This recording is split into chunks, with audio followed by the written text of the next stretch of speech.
Vanakkam. Welcome to my YouTube channel. This video is sponsored by SBO Digital Marketing. SBO Digital Marketing அப்படின்றது ஒரு mobile based part time job. இது வந்து students, home makers எல்லாத்துக்குமே ரொம்ப பர்ஃபெக்டான ஒரு job. உங்களோட ஃப்ரீ டைமில் நீங்கள் ஒர்க் பண்ணலாம். ரொம்ப சிம்பிளான டாஸ்க் தான் கொடுப்பாங்க. ரெஃபரல் கிடையாது, செல்லிங் கிடையாது, எதுவும் கிடையாது. உங்கள்கிட்ட ஃபேஸ்புக், இன்ஸ்டாகிராம், யூடியூப் அக்கௌண்ட்ஸ் இருந்தால் அதுவே போதுமானது. ட்ரஸ்டட் அண்ட் ஜென்யூனான ஆன்லைன் கம்பெனி. ஃபர்தர் டீட்டெயில்ஸ் தெரிஞ்சுக்க ஸ்க்ரீனில் தெரிகிற நம்பரை காண்டாக்ட் பண்ணுங்கள். ஸ்கிப் பண்ணாதீங்க, பெரிய தப்பு. தினம் 300 ரூபாய் சம்பாதிக்க அரிய வாய்ப்பு. இன்ஸ்டாகிராம், ஃபேஸ்புக் பயன்படுத்த தெரிந்தால் போதும். Content post and content publishing மூலமா தினம் 300 ரூபாய் சம்பாதிக்கலாம். இந்த வேலை செய்ய 5 நிமிடம் போதும். Work training support, group communication support, all language, customer live chat support. முக்கியமா சொந்தமா ஒரு பிசினஸ் ஸ்டார்ட் பண்ற அளவுக்கு உங்களால கற்றுக்கொள்ளவும் முடியும், சம்பாதிக்கவும் முடியும். இந்த வேலை வாய்ப்பு வழங்குவது 5 வருடத்திற்கு மேல ரன் ஆகிட்டு இருக்க நம்ம தமிழ்நாட்டு company school of business organisation private limited. மேலும் விவரங்களுக்கு டிஸ்கிரிப்ஷன்ல கொடுத்திருக்க நம்பருக்கு வாட்ஸ்அப் பண்ணுங்க. இன்றைக்கி மஞ்சள் பூசணிக்காய் வச்சு ஒரு சூப்பரான டேஸ்டியான குழம்பு ரெசிபி தான் பார்க்க போகிறோம். எப்படி செய்யுதுன்னு பார்க்கலாம். அதுக்கு நான் இன்றைக்கி 1/2 டம்ளர் போல் பருப்பு எடுத்திருக்கேன். துவரம்பருப்பு அதை நல்லா வாஷ் பண்ணிவிட்டு நல்லா தண்ணி ஊற்றிட்டு 1/4 ஸ்பூன் மஞ்சத்தூள் போட்டு குக்கரில் வச்சு 4 விசில் விட்டு எடுத்துக்கோங்க. அதுக்கப்புறம் ஒரு கடாயில் 1 ஸ்பூன் எண்ணெய், 1/4 கப் துவரம்பருப்பு இதை சேர்த்துட்டு லைட்டாக வந்து வறுத்துக்கலாம். இப்போ வந்து ஒரு பொடி பண்ண போகிறோம், அதுக்கு தான் இது கூடவே வந்து காரத்துக்கு 6 வரமிளகாய் சேர்த்துருக்கேன். உங்கள் காரத்துக்கு ஏற்ற மாதிரி நீங்கள் சேர்த்துக்கோங்க. அப்புறம் 2 டீஸ்பூன் மல்லி, 1/2 ஸ்பூன் ஜீரகம் இதெல்லாம் சேர்த்துட்டு நம்ம வந்து நல்லா வந்து ரோஸ்ட் பண்ணி எடுத்துக்கலாம். இந்தளவு ரோஸ்ட் ஆனால் போதும். அடுப்பை ஆஃப் பண்ணிவிடுங்க. இது அப்படியே ஆறட்டும்.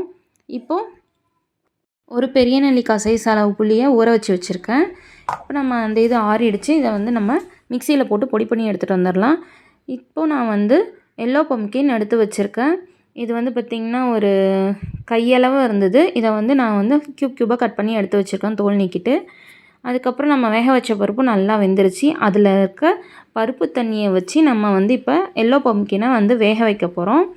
அந்த பருப்பு தண்ணி ப்ளஸ் தேவைப்பட்ட தண்ணி சேர்த்துக்கோங்க. சேர்த்து அதை நல்லா வேக வச்சு எடுத்துக்கலாம்.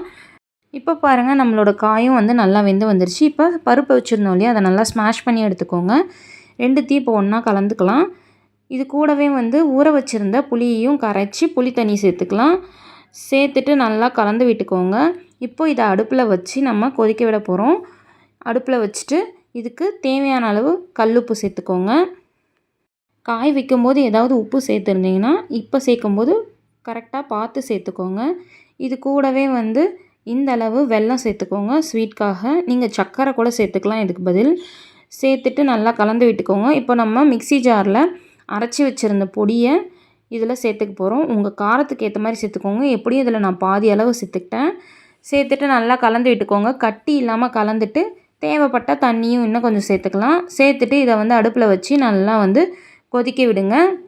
மீடியம் ஃப்ளேம்லேயே வச்சுக்கோங்க. இப்போ பாருங்கள், நமக்கு நல்லா சாம்பார் கொதித்து வந்துருச்சு. இந்த டைமில் வந்து அடுப்பை ஆஃப் பண்ணிவிடுங்க. அவ்வளோதான், நம்மளோட சாம்பார் சூப்பராக ரெடி ஆகிடுச்சு. தேவைப்பட்டால் நீங்கள் டேஸ்ட் பார்த்துட்டு உப்போ இல்லை அந்த பவுடரோ கூட சேர்த்து இன்னும் கொஞ்சம் தண்ணி ஊற்றி இது பண்ணிக்கலாம். லாஸ்ட்டாக இதுக்கு ஒரு தாளிப்பு கொடுத்துருங்க. எண்ணெய், கடுகு, பெருங்காயத்தூள், 1 வரமிளகா, கொஞ்சம் கருவேப்பிலை, லாஸ்ட்டாக கொத்தமல்லியை நல்லா சாப் பண்ணி சேர்த்துக்கோங்க. அவ்வளோதான், நம்ம குழம்பு கம ரெடி ஆகிடுச்சு. இது இட்லி, தோசை, சாதம் எல்லாத்துக்குமே அட்டகாசமாக இருக்கும். ஆனால் நாங்கள் இன்றைக்கி செஞ்சது பால் பொங்கலுக்கு. இதுக்கு முன்னாடியே ஒரு வீடியோ போட்டிருப்பேன் பால் பொங்கலுக்கு சைடிஷாக. அந்த வீடியோவோட கண்டினியூவேஷன் தான் இது. டிஸ்கிரிப்ஷனில் பால் பொங்கல் எப்படி செய்கிறதுன்ற வீடியோவோட லிங்க் கொடுக்குறேன், செக் பண்ணி பாருங்கள். இந்த வீடியோ உங்களுக்கு பிடிச்சிருந்தா லைக் பண்ணுங்கள், ஷேர் பண்ணுங்கள். என்னோடய சேனலை ஃபர்ஸ்ட் டைம் பார்க்குறீங்கன்னா சப்ஸ்கிரைப் பண்ணி வச்சுக்கோங்க. தேங்க்ஸ் ஃபார் வாட்சிங்.